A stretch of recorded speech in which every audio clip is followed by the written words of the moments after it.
রমজানের লাস্টে আইসা জিব্রাইল বলছে, ইয়া রাসূলুল্লাহ, এত বড় রমজান পেয়ে ইফতারের নেকি, সেহরিতে নেকি, তাহাজ্জুদে নেকি, তারাবির 20 রাকাত নামাজে নেকি, 5 ওয়াক্ত নামাজে নেকি, শেষ দশকের এতেকাফে নেকি, সবে কদর তালাশ করার দ্বারা নেকি, জিকির করার দ্বারা নেকি, তেলাওয়াত করার দ্বারা নেকি, দোয়া করার দ্বারা নেকি, কাউকে সামান্য ইফতার করাইলো নেকি, এরপরে একটা নফল একটা ফরজের সমান, একটা ফরজ 70টা ফরজের সমান, এক রমজানের প্রথম দশক রহমত, মাঝখানের দশক মাগফিরাত, শেষ দশক জাহান্নাম থেকে নাজাত।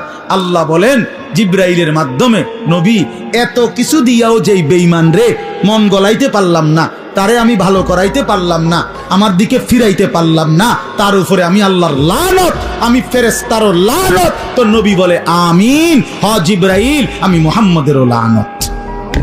যা তোর উপরে খোদার লানত করুক, তোর উপরে আল্লাহর লানত করুক তোর উপরে।